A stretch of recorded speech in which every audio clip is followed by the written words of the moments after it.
What is up, guys, and welcome to episode 7 of the Paper and Purpose podcast. I'm Ryan, and I absolutely hate the feeling of survival mode, the mode where you're living in a primal state of paycheck to paycheck, and I want to help people escape so they can live life to its full potential. This is the podcast where I gather the gems and nuggets about money from the greatest minds I can find to help people escape survival mode. And today's guest is a millionaire who built his wealth doing things others won't and creates content helping other people see money differently. I am pleased to welcome your friend, Andy. Andy, thanks for coming on, brother. Hey, Ryan. Thanks for having me. This is going to be fun. Looking forward to it. Absolutely. I love what you're putting out. I think you've got a great message. You've been doing this for years. I didn't even realize that you got into your friend Andy and all the personal finance stuff until recently. I came across you on Twitter. You put out some great tweets, talk about kind of the journey you've had from being in debt, not really having your finances together a decade ago, and the journey of building that and getting into crypto and all that. And I love what you put out. I think you're very transparent about what you do, and it's excellent content. Well, thanks. Yeah, I try to be transparent. And yeah, your intro is exactly what I was doing, 8 years ago. Survival mode. Yeah. Very apt description of me and my wife's financial life in my all through my 20s, but then especially my late 20s, and then kind of had an awakening and decided, you know what? Just surviving, that's not so much fun. Let's work on the whole thriving idea and see what that's all about. So what was your awakening like? What was that light bulb moment where you said, you know what, I want to start taking budgeting seriously, taking investing seriously. I want to get ahead versus just hanging on paycheck to paycheck. And how did you go about getting yourself into a better situation? So I didn't really have, lots of people have like a light bulb moment or like this aha moment or whatever. I didn't really have a specific moment in time where it just like, the beam of light from the heavens comes down on me or anything like that. I think mine was like a series of just like pent up feelings stacking on top of each other, just feeling like I am so tired of, never being ahead. And like every month I feel like I'm just trying to stay afloat. And oh no, can we like delay paying this until I get the paycheck and then I can actually cover this bill and stuff like that. And eventually it just kind of built up and it was just too much. And I just was like, I've got to get in front of this thing somehow. And I did have a realization, which I think it was maybe kind of over time I had this realization, but it was for a long time, I felt like my finances were something that were happening to me. And I'm just this innocent bystander. It's like this train wreck coming at me, and I'm just like frozen watching it. And then I kind of had this realization that they're not something that's happening to me. It's something I can fully control. Even if it doesn't feel like it, I started believing all the things I read and all the things I saw online that said, no, this is a controllable thing. And then I slowly but surely, slowly at first and then very quickly later, just it's funny how that snowballs, took control and just got everything kind of sorted out and figured things out. And that's where, how I got to where I am today. Yeah, I understand that 100%. That's kind of why I started at this page, is just my own journey with getting finances sorted out, getting far ahead and acquiring my own wealth, and just kind of want to share that journey. And what you do is I think you show the before and after and the things that you've done, some of the side hustles you've created. And what I think you do really well for other people is you kind of give inspiration for how other people can do it themselves too.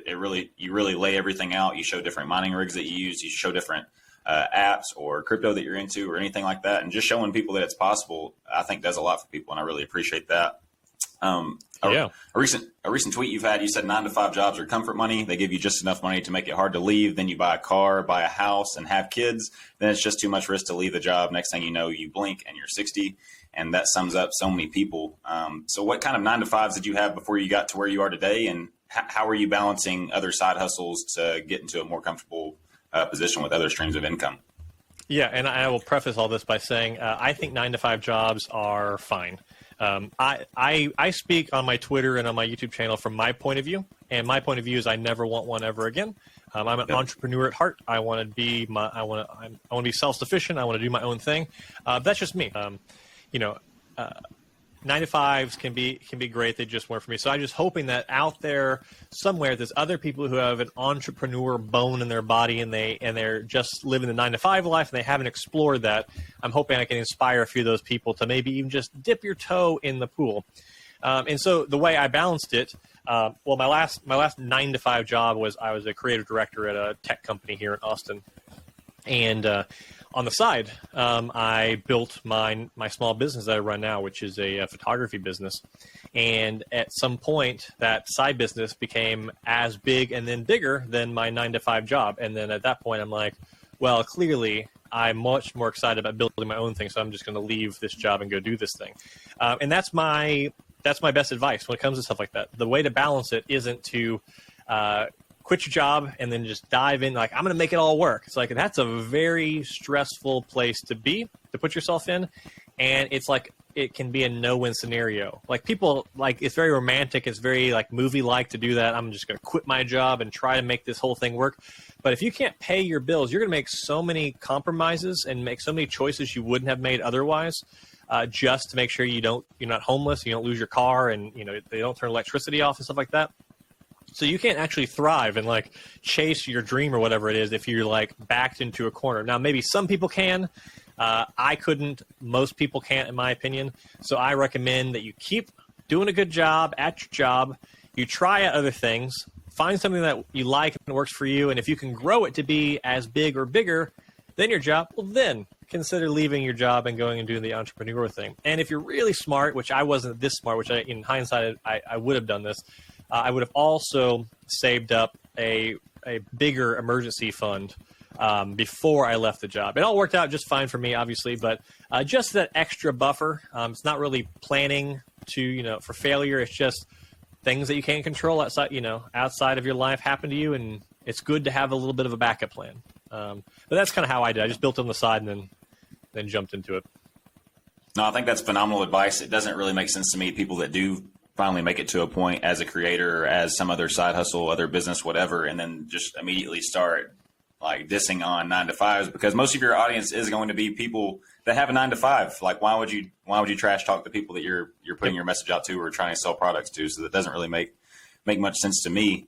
Tell me, it seems like your older YouTube channel, Burger Fiction, for people that don't know about it, I didn't know about it until I started doing research into you. You did different reviews on movies and did like top one-liners from movies and stuff like that. And it was an incredible channel, and it was high quality content even from the beginning 7 years ago. Tell me about that transition from you. For you, was that something that kind of set you up for your friend Andy channel, or would you say that your job as a creative director did a lot of that, or maybe a combination of the two?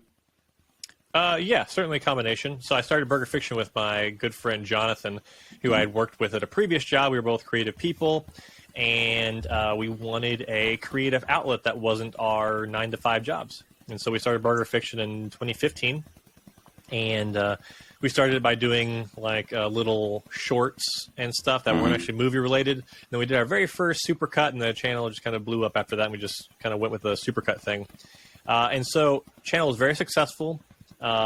Within the big scheme of things, I guess, just smaller than a lot of channels out there. But it was successful and got a bunch of views and stuff. It was really fun, and I really liked doing it with my friend. But cinema channels, they don't make very much money, as it turns out. And you have to deal with all this copyright mumbo jumbo because, as it turns out, studios are very protective of their clips. Even if you are technically in fair use, you've chopped it up and recreated it, they still aren't too happy about that. So for a variety of reasons, I kind of set that aside. But yeah, that plus my background in video and stuff really helped me, I think, give me a competitive advantage with my current channel. Because when I started Your Friend Andy, I wanted to start a finance channel because that's a passion of mine, but also I just saw how lucrative it was on the platform.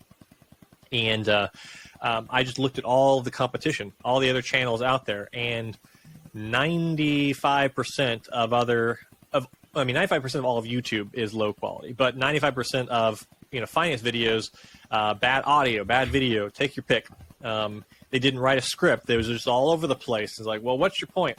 And so I took all that information, assimilated it, and said, how can I take my experience and stuff and make a really nice end product that's easy to watch and stuff. And I think that was a big help in getting me traction on the platform. It's just having a better video than other people. Not that I'm a better person or more capable or smarter. I'm certainly not smarter. But I think I packaged it together better, made it more palatable for more people to watch.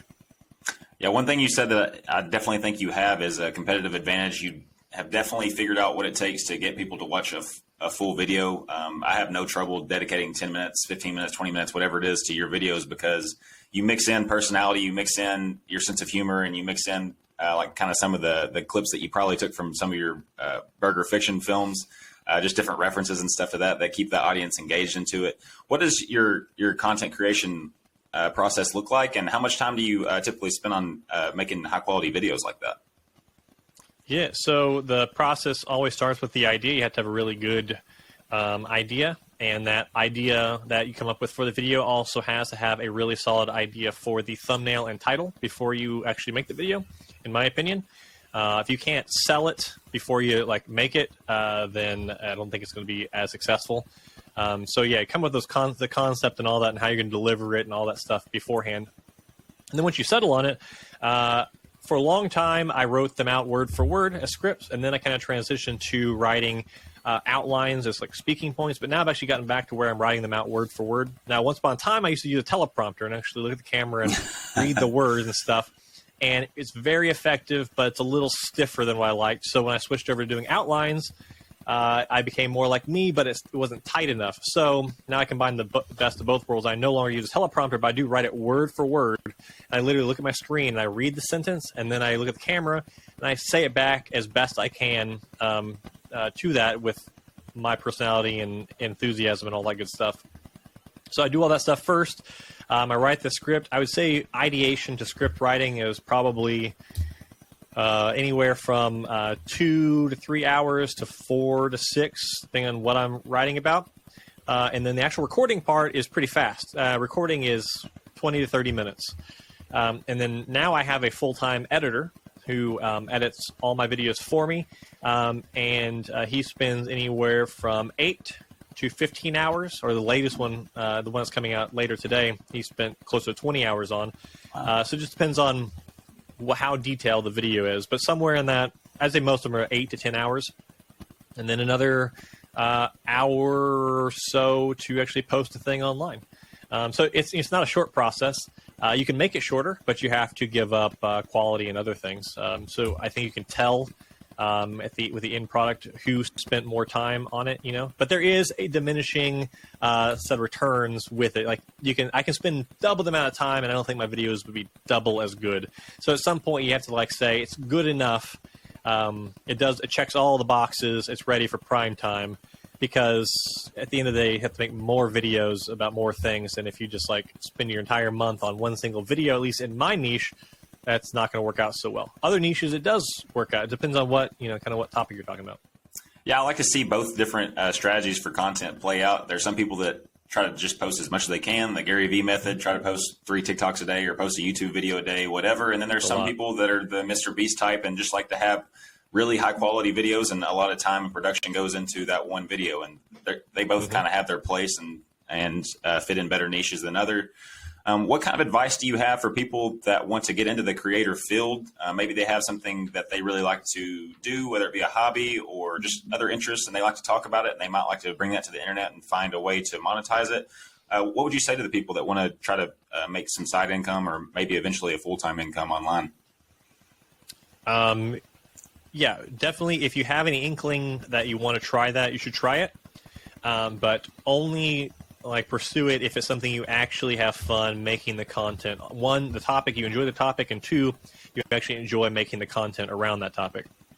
If your sole purpose is to make money doing it, YouTube is not a short. There's not a short runway to being profitable on YouTube, and you will burn out super fast. It's not an easy platform. You need at least 6 to 12 months of doing it before you actually probably will make any money, if anything. My road to making money was about 6 months, and I would say mine was on the faster side. So be prepared to really truthfully assess your enjoyment level of doing these things. But if you can enjoy it and it's a topic you're interested in, you have some idea that you want to try this online thing, then absolutely give it a shot, because it's a blast if it's for you. But the other thing is you absolutely have to look at your own content, look at your own stuff with a critical eye, and constantly want to be better. Most people just keep repeating the same thing. Like, I've made 1,000 videos on YouTube and I still only have 500 subscribers. I'm like, you're doing something wrong. Like, you have to be able to look at your own stuff and then reference all the people who are successful on the platform that you want to be like and go, what are they doing that I'm not doing? And you have to have a mind that's capable of critical thought to put those two pieces together. And if you can't, then it just might not be for you. But like, I'm constantly watching everything else out there and going, what's working for this person and how can I integrate that into my own content through my point of view, my perspective, my lens. Not copying them, because it's not going to work if I try to do what they're doing exactly, but what's my spin on it? And I think that's some of the stuff that is required to be successful on the platform. Some frequent advice that I hear within the creator world is you have to niche down. You have to clamp down on exactly what you want to talk about. I think that you're kind of in a similar boat that I'm in. I've talked in a broad range of topics around money, whether it be side hustles or trading and the technical side of looking at charts and stuff like that within the markets, crypto. And I know you've talked about a wide variety of topics within the money niche. What are your ideas on niching down too far, or how wide you can keep it to where it's still stuff that you want to talk about, but you think it's going to impact your audience? I do not believe that there is any niche to niche. Yeah. But you just have to know what you're getting yourself into. So if you go like crazy niche down, you're going to find some other weirdo out there who's into that exact topic as you. But if you niche down so much, there might be only, a handful of other people like you at that far extreme. So it just depends on your goals. I believe in the, I don't know if you're familiar with Kevin Kelly or his writings and stuff, but I believe in the 1,000 True Fans. I believe that you can have a small audience and be a full-time creator online. But at the same time, I think that if you want more broad appeal, then you have to kind of play to that as well. So I don't know. It's just like personal like decision for each different person and what they think is an appropriate amount of niching down and stuff. But it can be an accelerator. But I think whether you super niche down or not, it's a better way to view it is whatever your niche is. To get traction, how can I be helpful and valuable within this thing I've chosen, instead of just trying to reach the broadest number of people possible in that specific niche. Everyone wants to start on YouTube and make a video that's like a Mr. Beast and it blows up and it goes crazy and everybody wants to watch that video. But very few people actually think about, okay, what's a tutorial I can make? What's a how-to video I can make? How can I get ranked in search and get a fraction of the views, but actually get traction early? They all want the big thing and they don't ever get the traction. So it's like you have to, within the niches you select, you have to figure out exactly what is the actual best method for getting traction within that thing, versus just going for the pie in the sky stuff. But it can work, but it didn't work for me. Yeah, I've definitely seen that work for you. You really try to provide as much value.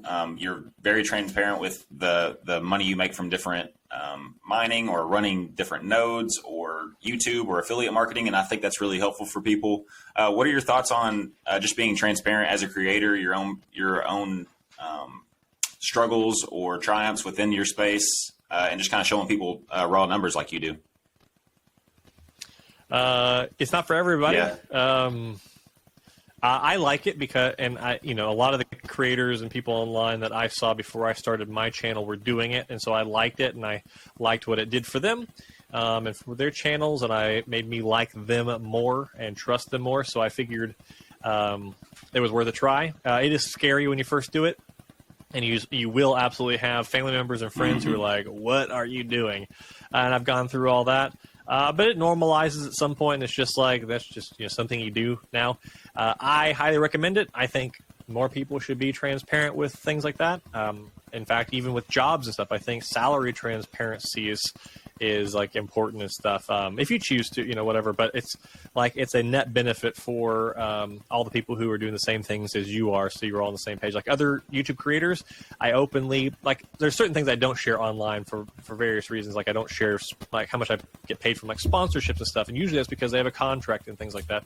But with other creators, I do share rough stuff like that, so we can all be paid fairly instead of us all guessing and kind of silently competing against one another. So yeah, I'm a big proponent of all that, and if you're into it, I do recommend it for sure.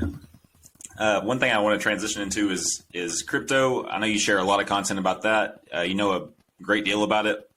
How did you get into the crypto industry? For me, it was kind of a rabbit hole. I had no idea I was going to be spending an hour or two every day researching different coins, reading articles. So how did you get into the crypto space? What was the first crypto that you purchased? The first thing I bought a few $100s worth of Bitcoin, and that was in 2014. Wow. I heard about it in 2012 or 2013, but I dismissed it as a dumb idea. And then later I kind of got more and more convinced. But in 2014, I tried to build my first mining rig, and it was I was doing my full-time job, which was a technology startup, and I was working like 12 to 14-hour days, and I come home exhausted trying to figure out this, like, why isn't this machine staying online and I was trying to mine Litecoins. Why isn't it making me Litecoins and stuff, and trying to wrap my head around it, and I just gave up on it. And then I forgot all about this stuff until 2017 rolled around and started hitting the news cycle again. I had a few friends who were into it, and I started thinking, okay, maybe there's something to this. I started looking at it more and putting some money into it, and then it all blew up in 2017, 2018, and like, wow, this is the future. We're going to the moon, and then it all crashed back down. But whereas most people I saw online gave up and said it's all a big scam. You can't make money here. I'm done. It was lost too much money. It was fun while it lasted. I said, no, there's something here. There's something to this. This is like figuring out the internet during the .com bust. You can cut this out. See, my wife's leaving. She's going away for a couple of days. It's like being poised to invest during the .com bust. It's like, obviously the internet is here to stay. It's like, if this is our future. Crypto is future of money and future of a lot of things. It's another stage of technological evolution. And so instead of like bowing out, I doubled down and figured it out. I spent time to learn about it, figure out where I'm putting my money. Then I decided where to actually put my money, and then I learned about mining and nodes and take your pick. And I made a lot of money in the most recent bull run. And of the stuff I've still held on to, it's worth far more than it was last bear market, and it's going to look even better next bull run. So, it's just a series of assessing the situation. What is everybody else not doing? What should I be doing? And then just trying to like execute on those convictions. With all the recent meltdown and contagion with Terra Luna, I know you were a victim of having some money in UST, a significant amount, a yearly salary actually within UST. Then the contagion into Voyager and everything, and Celsius, everything else going on. What advice do you have for people to get through all the different shenanigans that happen within the crypto space? You have to position yourself so that one single thing won't kill you and your portfolio. I had cashed out half of my position in UST before that collapse, but I still had 51,000 UST or USTC now is what they call it, before it lost peg. And now my 51,000 UST is worth $2,000, I think, something like that. But my overall portfolio, it sucks, and it's no fun, and I wish I could go back and not lose it. But my overall portfolio is positioned in such a way that didn't materially affect it long term. It affected my ability to buy more stuff now. I still have plenty of cash flow and other things, but I had planned to use some of the money for various things. Same with Voyager or Celsius. I only had percentages on those platforms that I was okay if I would survive it if I lost it forever. Thankfully, though, after Terra Luna collapsed, I looked at all my other platforms, I said, and I'm out. So I pulled the money from Celsius, pulled my money from Voyager, BlockFi, even all the exchanges I was on. Pulled my money off and then watched them all collapse one by one. So I'm glad I followed my gut on that one. So yeah, it's like being flexible, being able to like read the market, I guess, a little bit as best you can. I mean, I still obviously lost a lot of money, so I didn't read it perfectly, but just doing the best you can with the situation given, but also just really like truly positioning yourself to where any single position going to zero isn't going to obliterate your future as a crypto investor. Yeah, one thing that you preach a lot that can't be spoken loud enough is just having a long-term mindset when it comes to investing, comes to crypto, comes to whatever. Your recent video you put out about putting out the mining rigs in West Texas, I think you spent like 58 grand or something like that. You said it'd be 2 years before they probably mine 2 Bitcoin to where it would be fully paid for at today's prices. But you're also thinking about, what about when Bitcoin's at 100,000, and that easily doubles, triples, quadruples what your investment was into it.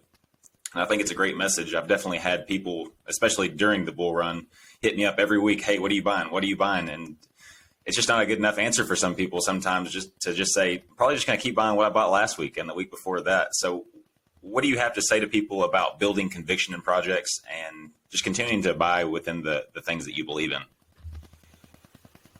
If the only reason you're buying something is because you call up, you call Ryan up or you call me up and you're like, what are you buying? And the only reason you buy it is because we said we're buying it. You're not gonna last. Borrowed conviction is not strong enough to like prop up your ability to not sell during a downturn or whatever. So you need to have your own beliefs and your own conviction. You know what the heck you're buying yourself. That's one. But two, I'm at 100% convinced that like 90% of the people around us are all just playing short-term games, have short-term mindset. We're concerned about how much money we can make in the next few months, or maybe it's a stretch in the next year at best case. Worried about what we're doing next week or this or that, or it's really impossible for most people because we're humans are such present-minded people. We're rooted in today. Yesterday you can't control, and tomorrow we don't know what the heck it is. So we're rooted in the present, and we invest like it.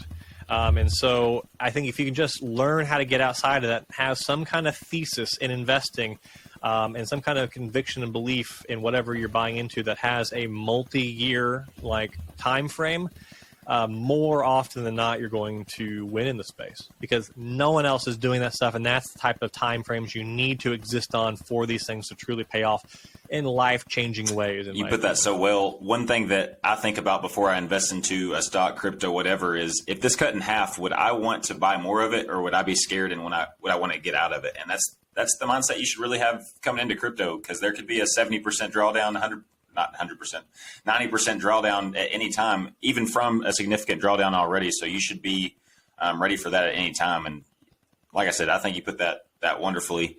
I've been in the space for about 4 years, not since 2014. It's pretty impressive. I think you can definitely be considered an OG in the space. What are you most excited for in crypto over the next few years? I honestly, I'm not sure if it's like excitement about a certain trend or certain project as much as it is. It's been such a wild ride to see kind of what's happened so far that the unknowable future is very fun to just watch happen. And yeah, it's I'm really, really excited about the opportunities we have during a time like this. I'm not at all down about crypto prices being in the gutter. I'm excited about it. It's the whole idea of, if you've got your eye on this car you really want to buy, and then you go, you're thinking about it, you're considering it, and you finally go to the dealership, and the dealership's like, hey, just today, it's actually 30% off. You're gonna be like, and sold. You're not gonna be like, whoa, let's see what happens tomorrow. If it's something you've been thinking about for a long time, you think has value or whatever. Same thing with all these assets. I'm like, Bitcoin is down 60% or whatever, or 70%. And I'm like, this is awesome. I get to get more Bitcoins and stuff, and I get to get closer to my, my overall goal here.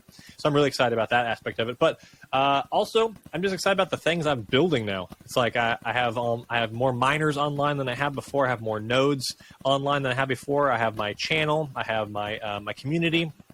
I'm building cool stuff. When lots of people have given up on building cool stuff, and I get to see the fruits of that, effort and labor. Hopefully, not before too long, but it could be another 6 months, 12 months, 18 months before the bear market is over. Then I can see what the result is of all that time, money, Yeah, and I effort. think some of the best advice I can give when it comes to emotions during market cycles is just try to reverse your natural instinct. Whenever things have 10x and people are getting greedy and starting to FOMO, maybe that's the time to start taking some profit if that's part of your strategy. And whenever things are like this, you should be getting extreme FOMO. How can I make more money so that I can put it into these assets that I know are going to go past their all-time highs and just keep on trucking like they have the last decade plus for crypto, last 100+ years for the stock market. And you brought up your multiple streams of income you're building. Talk to me about how you originally started building up different streams of income within crypto. Was it starting some of the utility nodes? Was it mining within Bitcoin? How did you start building up the multiple income streams that you have within crypto? So I mean, start small, start with one thing and focus on that. Everyone wants to, like, I'm going to have 12 different streams. Like, well, don't try to build them all at one time because it's not going to work. So, I mean, I have like top tier income streams, like things like the online Your Friend Andy is its own income stream, but it's actually made up of like 5 or 6 different things. Crypto is an income stream, but it's actually like a bunch of different things. My small business, stuff like that. They're all, I have top tier, and then they have like things that build up those individual things and make them each more robust. But with crypto, it started with just investing, buying things, and then I discovered mining. I discovered it a long time ago, but then I got back into it. I kind of rediscovered it and like, oh, this is a really cool idea. I like this. Bought my first mining rig, learned a bunch of lessons, some tough lessons, bought things at prices I shouldn't have. So the second one I built, I took those lessons and I applied them there and built that. I'm like, okay, I've got this machine out in I built a custom shed in my backyard just for the machines. I have these machines in my backyard. Even while I'm sleeping, these things are like working away, earning me crypto every single day. This is cool. What are other things like this? And then I found utility nodes. And, I find these various things, and I just slowly stack each thing up as I research and learn about it. And then, even my nodes, I've got a bunch of nodes. It's like that singular income stream of crypto nodes is now a very robust multi-income stream. Same with mining and stuff. So my best advice there is don't try to bite all of it off at one time. Take a little nibble the elephant piece by piece instead of trying to down it in one go, because you have way more progress there. Plus, it just helps you like build strategy in your brain, learn the ins and outs of it, know what to do before the next one. And then before you know it, if you can have that long-term mindset, once upon a time I'm like, I just want that first miner and whatever. But other people are like, I want 10. But if I think about it, like I want that first miner, then I'll think about my second one. And before I know it, I blink. 2 years later, now I've got a bunch of mining rigs. I got all the ones in West Texas. I have a bunch that are about to be deployed in another facility in Louisiana. And I have all my nodes, all this stuff. I look back and I'm like, wow, so much has been built and working for me now. And then what's the next 2 years going to look like? How much bigger and better is it going to be? Yeah, something you reiterate a couple times is people overestimate what they can, people underestimate what they can do within 10 years and overestimate what they can do within a year. And like you said, most people are just playing short-term games. If they would just think longer term, think about not what can I do a couple years from now, what can I do now to take that first step versus dreaming too big and never even taking that first step to start with. You've built up a really big reach between all your different platforms. Talk to me about collaborating with other people to build an audience and build different things on the internet. Yeah, so I wouldn't say I've really done much online collaboration for the sake of like growing, but I have done lots of it for the sake of just having friends or people out there who kind of do what I do. And I can chat with and bounce ideas, which I guess it helps inadvertently about growth and stuff. But for the longest time with YouTube, I'm like, you grow on YouTube because you collab with people and stuff. I'm like, maybe you can if you find someone big enough and they plug you or something. But I've always found people my same size or smaller or whatever. And I just more so did it because I liked what they were doing and wanted to just chat with them and stuff. I wasn't really worried about the growth side. But inadvertently, by connecting with them, you bounce around ideas that make you better and stuff. But more so, it's been interesting to have those relationships develop and then go into business with them or start an idea, together, or at least just create content that you think fits both of your audience and stuff. So that aspect has been really cool. But I will also say that as you build an audience, it gives you just different opportunities. People who wouldn't maybe not have taken you seriously before all of a sudden want to take you seriously. People who didn't think you were successful before now all of a sudden think you're successful or something like that.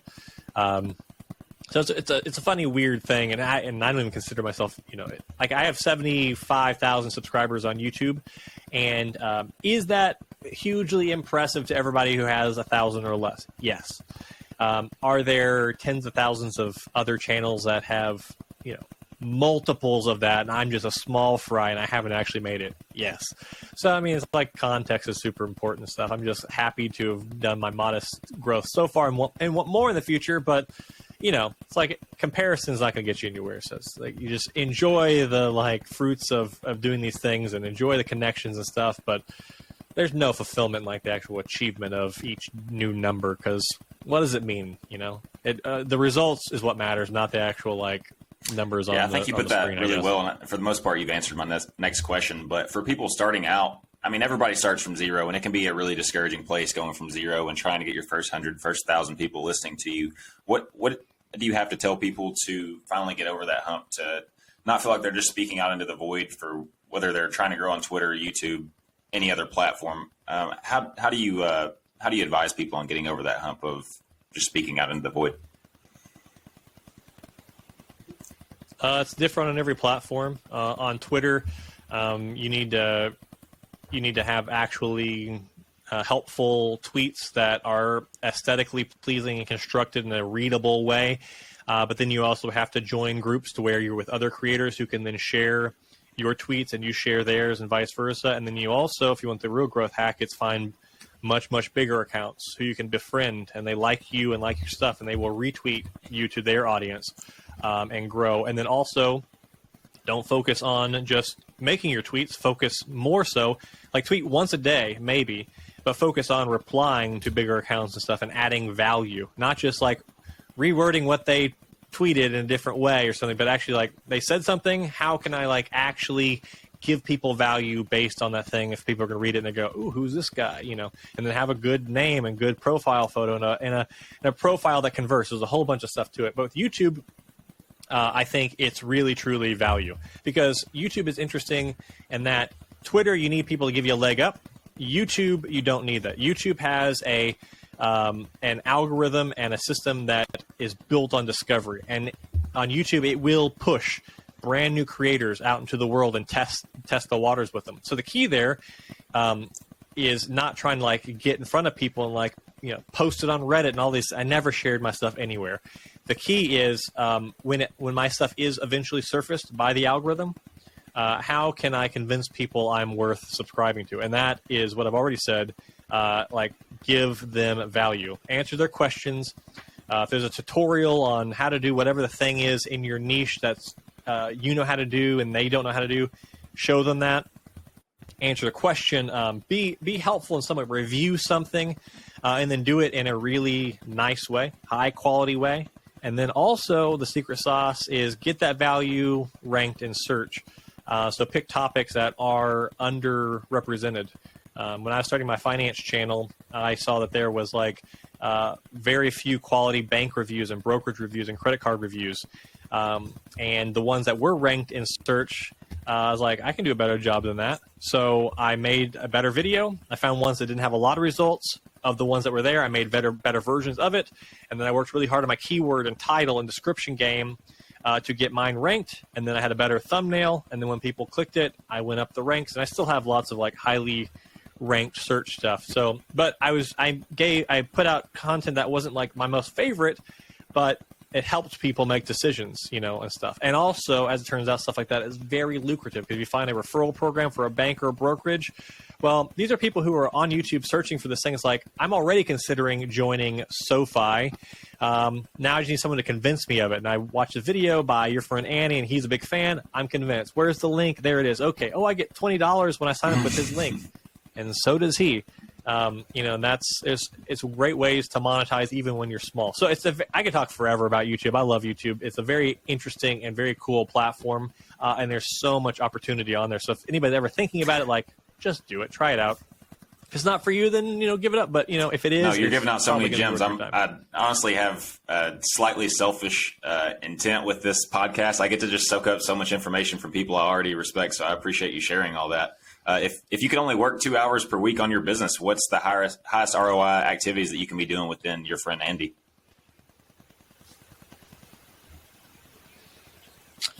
I mean, the lifeblood of your friend Andy is the videos each week. So it would, if I had to reduce my role to only a couple of hours, it would just be ideation and then actually presenting the information in the video. If I had to, I could probably outsource a vast majority of the other stuff that I do currently do by myself. But I think the maximum amount of effort has to go into figuring out what is the most important stuff I can talk about that I think is going to grow the channel, and then how do I present that. And how do you keep coming up with those ideas for what is the best kind of content I can put out? Do you have a consumption process as well of other things that you take in so that you stay informed on other topics to where you can create content based off of that? Yeah, so there's a bunch of different processes and I guess strategies and the way to think about it. So I mean, as far as video ideas, I have unlimited video ideas. I literally have a 15-page document where it's just video ideas. So if I stop thinking about like what's actually best this week, and I just went off on and I just checked them off as I go, I'd be set for the next several years. So on one hand, it's like you got to like just brainstorm stuff always and just keep a cataloged list, and that's good. But also you have to keep your like ear to the ground and decide what is the most relevant right now. So oftentimes, like my video is going to be coming out today, actually was intended to be last week's video, but then there was all this Elon Musk and Tesla selling Bitcoin business. I'm like, and I got to pivot and I got to write something about that ASAP. And that video actually didn't do that well. So sometimes I misread it, but like my Voyager one, my Celsius ones, those all did really well because that was a topic that people really cared about, like what happens next with these platforms. And so part of it is just like keeping ear to the ground and figuring out what is the most relevant and being able to be flexible. But those are ways of thinking about it for people once you have traction. When you don't have traction or you're just small in the platform, forget about that stuff unless you have a really interesting angle on it and you're really fast and you're really high quality. Forget about that stuff and just focus on the value add stuff. And then once you build up some momentum, then start sprinkling that stuff in. That can make your growth really explode. But yeah, there's no like set way of doing it. It's just a little bit of intuition, I guess, and oftentimes it's wrong. And you've shared a lot of really good information for me, and I think other creators. I don't want to take up too much of your time. Can I hit you with just a couple off-the-wall questions to wrap it up, Andy? Awesome. In the last couple of years, what new belief, behavior, or habits most improved your life?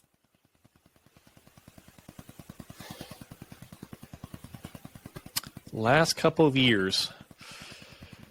So I would say that there's lots of limiting beliefs I've had about like how much money I can earn or what I can actually accomplish. And as I've like just kind of thrown caution to the wind and like chased things, I've realized that those are purely in my head and it's arbitrary and I can do the crazy things our goals are often not big enough and we reduce them and I think, like reducing them for the sake of actually getting things done, like breaking things down into small pieces is a very good way to do things. So you can actually achieve things, but your overall like big goals are probably not big enough. That's something I've definitely learned. And even now, as I'm doing all these cool things and stuff, in my opinion, I'm still like, well, it's probably not a big enough way to think about it. So how can I think even bigger? So that's probably. Do you have a favorite failure of yours, or how has a past failure set you up for future success?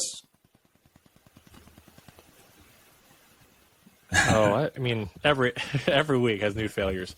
I mean, in crypto, like I've lost so much money in various things, and I've had to learn lots of hard lessons. I'm a type of person who has to learn lessons the tough way most of the time. Like in my finances, I had to get into nearly 6 figures of credit card debt before I'm like, maybe we shouldn't do that. Had to live paycheck to paycheck and really experience it. And in theory, I understood that was a bad idea, but I had to actually get myself there and live it and then go, okay, bad choice in life. And crypto is the same way. Even with all my rules and lessons I've learned, I still get caught up in emotions and stuff from time to time. And I jump into things I shouldn't, and I learn valuable lessons. Constant failures and stuff. And on the channel, it's like video ideas. I'm like outside the box. Well, maybe it's outside the box for a reason. And other times, outside the box is a good thing. So it's just like you never know. But So any specific ones I can't really think of other than like losing money in crypto. But I think, it's very trite and stereotypical online to say, but it's like it's really, truly like viewing failures as learning opportunities. If you can actually do that, not just talk about it or say it in a cute tweet, if you can actually What are some do bad that, recommendations you hear in your profession or area of expertise? It can be in the creator economy. It can be in crypto, personal finance. In creating on YouTube, it's very popular to say like consistency wins. Just be consistent. And I don't really believe that because I see so many people who are very consistent, but they have zero traction for long, long periods of time, and they never will have traction probably. We see the people with survivorship bias like Mr. Beast, who for years made videos constantly just staying consistent, and look at what happened. But you also have to look at somebody like that and go, okay, well, they were also constantly iterating and changing and seeing what might work and experimenting, all while having a love for the thing they're doing. And most people, when they hear consistency wins on a platform like Twitter or YouTube, is they just keep literally doing the exact same thing over and over again, with the hope that one day they get lucky, but they don't ever stop to ask, are my videos good? Because oftentimes they're just bad videos. And that's not like, anybody can improve and make things better. So it's just a question of, can you do this? So that's consistency is a key to success on YouTube. Is definitely bad advice I hear all the time. But it needs context, it needs understanding, it needs a whole mental framework to pass it through. And then with crypto, the bad advice is usually something around like, just generally speaking, like, have to get in early, or it's too late, or like you don't want to be too late on a project. It's like lots of that advice works really well with certain types of projects and certain types of environments. Like get in early before it fails is great advice for high risk stuff during a bull run. It's bad advice during a bear market when that stuff never gets traction in the first place. And so it's like you have to be willing to like view, context in life and with investing and stuff, and change. And like bear markets, like, well, look for quality stuff that is at depressed prices today, but you really think and have a lot of good reasons to believe it'll be at much higher prices in the future. Not keep jumping into high risk thing after high risk thing, and just eventually you'll stop losing your money. Yeah, because it might not ever they happen. say fortunes are made during recessions. What's some of the best you. advice you have for people to make the most of the current recession?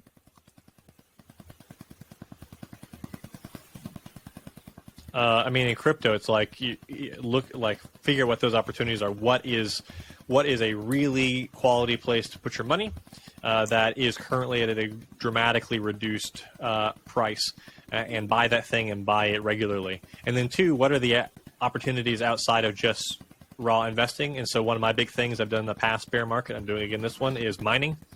I think, or running nodes, take your pick, but. Finding the passive income sources in crypto that maybe don't look very sexy right now. Like I've got lots of utility nodes and stuff that their payouts. It's like, well, people are saying, why would I even get into it? It pays out so little. I'm like, today. One day that might not be the case if you choose the right one. And like mining is great because you can buy equipment for very low prices. And yeah, the break-even times maybe are a little extended, but that changes in a heartbeat. Last bear market, I bought lots of machines that have all made me hundreds of thousands of dollars now with some of the things I mined on them. And also, I bought extra components and extra machines that just sat on shelves and I didn't run. And then when the bull run came around, I sold them for 10x prices on the hardware and stuff. It's just all about figuring out what stuff out there are people selling because they're too scared to hang on to it themselves, and then choosing the things to then scoop up that you believe are going to have value later on, and just what do you spend a silly amount of money on? That's all I do. A silly amount of money? We're pretty frugal people. We do splurge on eating out from time to time. We try to splurge. We try to splurge when we take trips. Which we haven't actually been doing very much in the past year or so. Hopefully we can do a lot more of that going forward. And then every once in a while, something really special like catches my eye, and I hold off on it for multiple years, and then eventually I'm like, all right, treat yourself, and then I go for it. But I don't know. We're not very big. That leads me to my spenders. last, most selfish question. Save a lot, Where's invest a your lot. favorite couple of spots to get a bite to eat in Austin?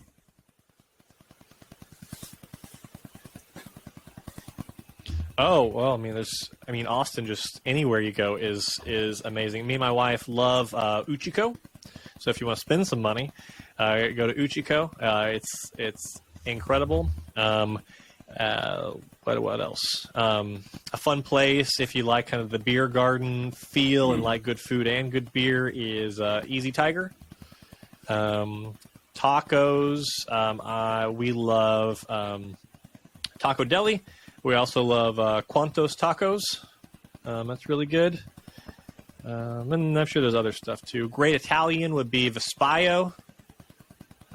I don't know. There's lots of. There's so many good places in Austin. Tons of great opportunities to eat. Oh, La Barbecue if you want barbecue. Love it, man. I wait tables over at Monty's over on West 7th. If you want to come get some Tex-Mex and have a margarita or something, come see me, man. I'll take care of you. Monty's Cafe. Monty's? Monty. Oh, yes, Monty's. Yes, yeah, sir. I know I love Monty's. being Yeah, there. Monty's is People awesome. talk That's about a coming there staple of for Austin. 25 plus years, so it's pretty cool being a part of that. Even if it's just serving tables, you're still kind of filling that hole of what has been a staple for people, like you said. But Andy, thank you so much for your time, man. I've got tremendous respect for you. I love what you're doing. Cool. Love your content, man. I look up to it a lot, so I really appreciate your time. Thanks for sharing all the nuggets you shared today. Tell people where they can find you.